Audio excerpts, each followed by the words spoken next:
नमस्कार, आप देख रहे हैं इंडिया डेली और मैं हूं आपके साथ अंजनी कुमार सिंह। और दिल्ली से आज की सबसे बड़ी खबर है, आम आदमी पार्टी की तरफ से आतिशी ने दिल्ली के नए मुख्यमंत्री के तौर पर शपथ लिया। यानी आज से आतिशी राज की शुरुआत हो चुकी है। पहली बार दक्षिण दिल्ली के कालकाजी से विधानसभा सीट से वो विधायक बनी। अब वो दिल्ली की तीसरी महिला मुख्यमंत्री तौर पर उन्होंने शपथ ली है। इसके पहले बीजेपी की ओर से सुषमा स्वराज और कांग्रेस की ओर से शीला दीक्षित ने मुख्यमंत्री के तौर पर सत्ता संभाली थी।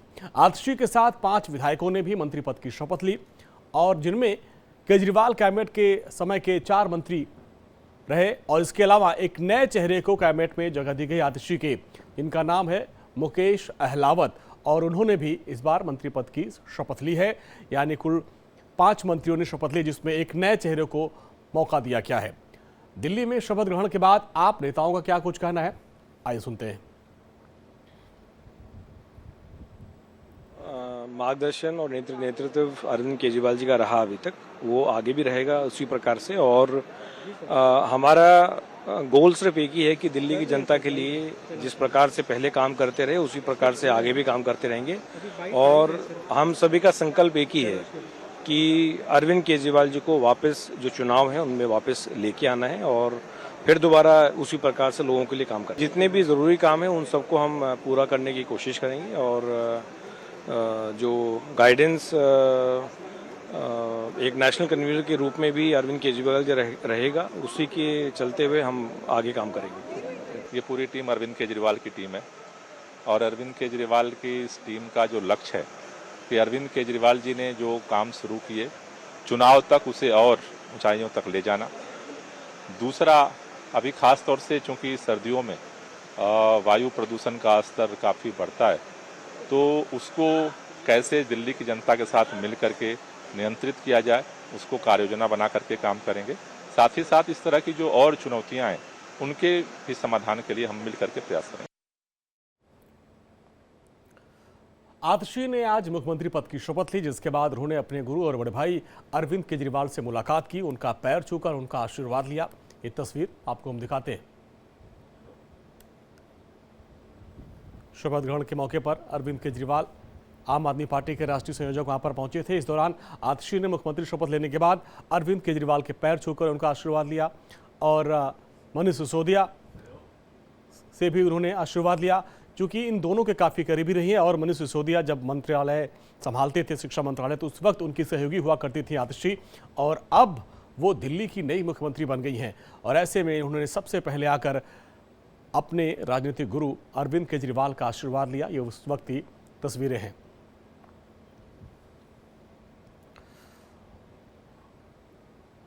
तो ये तस्वीरें काफ़ी खास हैं और उन्होंने अपने गुरु का आशीर्वाद लिया और उन्होंने कहा कि जो भी काम अधूरे हैं सारे काम किए जाएंगे और अगले चुनाव में एक बार फिर से मुख्यमंत्री अरविंद केजरीवाल ही होंगे।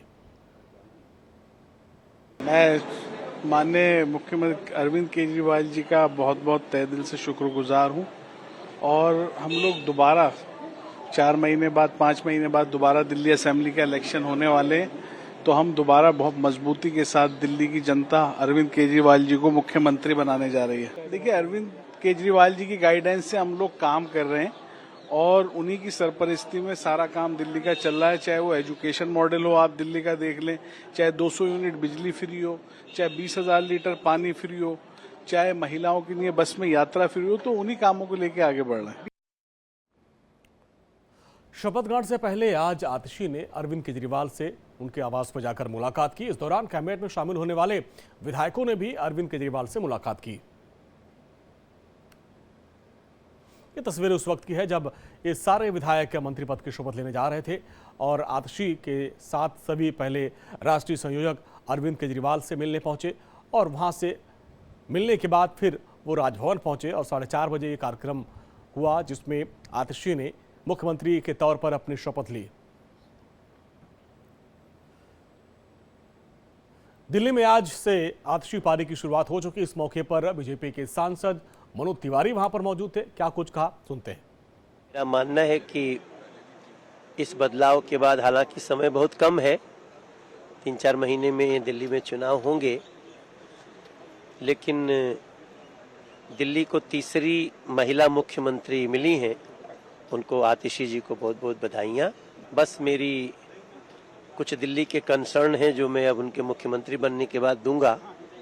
आज एक पत्र भी लिख रहा हूँ, हो सकता है पत्र की कॉपी आप लोगों को उनको मेल होने के बाद आपसे भी शेयर कर। कंसर्न ये है कि एक तो क्या है, 9.5 साल में चूंकि उनके सीनियर रहे हैं अरविंद केजरीवाल जी, वो मुख्यमंत्री रहे।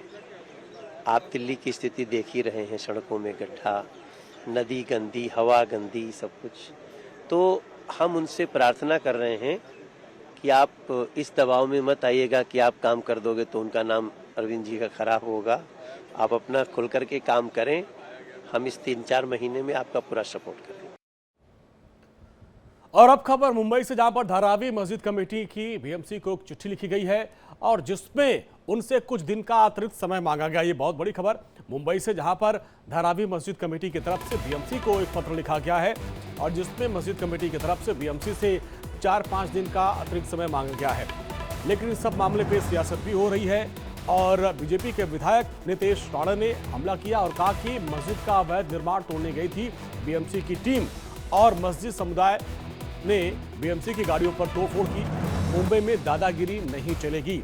लेकिन वो पत्र हम आपको दिखा रहे हैं जो बीएमसी को लिखा गया और मस्जिद कमेटी की तरफ से, और जिसमें कुछ अतिरिक्त समय मांगा गया है। हालांकि इस पूरी कार्रवाई पर अब रोक लग गई है। अब बात तिरुपति बालाजी के प्रसाद विवाद का। दरअसल इस पूरे मामले में पंडित धीरेन्द्र शास्त्री का बयान सामने आया और उन्होंने कहा कि अगर ये सत्य है तो दोषियों को फांसी की सजा होनी चाहिए। ये बड़ी खबर, सनातनियों का धर्म भ्रष्ट करने की तैयारी की गई है और इस पर बड़ी खबर है कि धीरेन्द्र शास्त्री ने इस पूरे मामले में जो भी दोषी है उन्हें फांसी की सजा देने की मांग की है। तिरुपति बालाजी के प्रसाद में चरवी के घी का लड्डुओं का प्रसाद वितरण किया गया था या प्रसाद लगाया गया।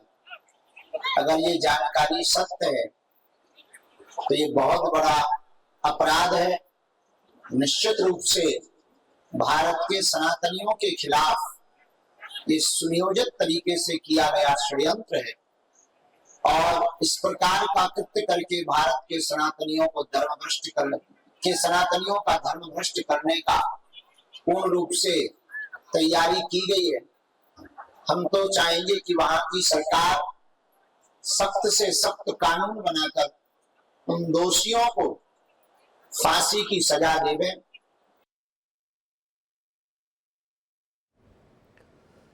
इस पूरे मामले में एक और बड़ी खबर, तिरुपति प्रसादम विवाद पर मंत्री विश्वास सारंग का बड़ा बयान आया है। उन्होंने कहा है कि इस पूरे मामले में संपूर्ण हिंदू समाज को शर्मसार कर दिया है। जगन रेड्डी की सरकार ने हर सीमा को पार कर दिया। कांग्रेस इस तरह के कृत्य को संरक्षण क्यों दे रही है? अब इस पूरे मामले पर सियासत भी शुरू हो चुकी है। वो तिरुपति बालाजी जो करोड़ों करोड़ों हिंदू मतावलंबियों के आदर और श्रद्धा का केंद्र है, वहां पर प्रसाद में इस तरह से मिलावट करना, ये मुझे तो लगता है कहीं ना कहीं कोई अंतर्राष्ट्रीय साजिश का परिणाम है। हमें ये विचार करना पड़ेगा, हमें ये सोचना पड़ेगा और ये जांच का बड़ा विषय है कि जगन रेड्डी ने इस प्रकार का काम क्यों किया। हमें ये देखना पड़ेगा कि कांग्रेस इस तरह के कृत्य को संरक्षण क्यों दे रही है। हिंदू मतावलंबियों का अपमान करना, सनातन को बदनाम करना, हिंदू मतावलंबियों के धर्म पर कुठाराघात करना, ये बहुत बड़ी साजिश है।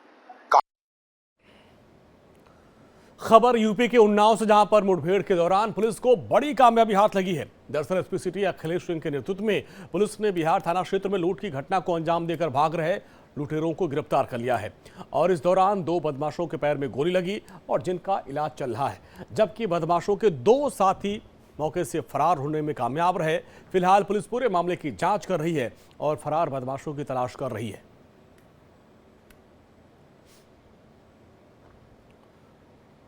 अब खबर बिहार के जमुई से, जहां पर फर्जी आईपीएस अधिकारी बनकर घूम रहे युवक को सिकंदरा थाने की पुलिस ने हिरासत में लिया है। फिलहाल इस लड़के से पूछताछ की जा रही है। सिकंदरा थाना प्रभारी मंटू कुमार सिंह पूछताछ कर रहे हैं और यह मामला पूरी तरीके से फर्जी आईपीएस अधिकारी बनकर ठगी का है। आरोपी के पास से पुलिस ने बाइक जब्त की है और साथ ही आरोपी के पास से पुलिस को नकली पिस्टल भी बरामद हुई है। जांच के बाद इस पूरे मामले का खुलासा होने की उम्मीद है। तस्वीरें आपके सामने है। 18 साल का ये युवा है और ये फर्जी आईपीएस बनकर घूम रहा था और फिर पुलिस ने इसको हिरासत में लिया और इससे पूछताछ आगे की जा रही है। क्या बोला? कि 2 लाख रुपए दो, हम तुमको ये नौकरी दिलवा देंगे। अच्छा, तो 2 लाख रुपया तुम दे दिया? हाँ, दे दिया। कब? 1 महीना हो गया, 4 तारीख को। 1 महीना पहले? हाँ, 1 महीना पहले 4 तारीख को दिया। ठीक है, तो ये वर्दी आज तुमको कहाँ दिया? ये खैरा में दिया था। कब? आज सुबह 4 बजे। कहाँ पे? घर पे? नहीं, खैरा चौक है, वहाँ सरकारी हॉस्पिटल, वहीं पर हम।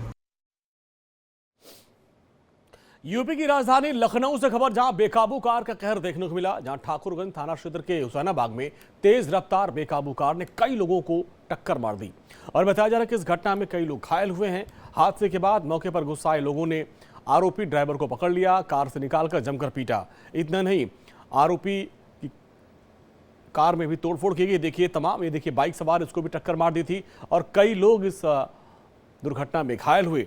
पुलिस को इस बात की जानकारी दी गई। पुलिस ने कार चालक को बचाया फिलहाल और अंदर शराब की बोतलें रखी गई थी जिसको जब्त किया गया। हादसे में कई लोग घायल हैं जिनको अस्पताल में भर्ती करा दिया गया था।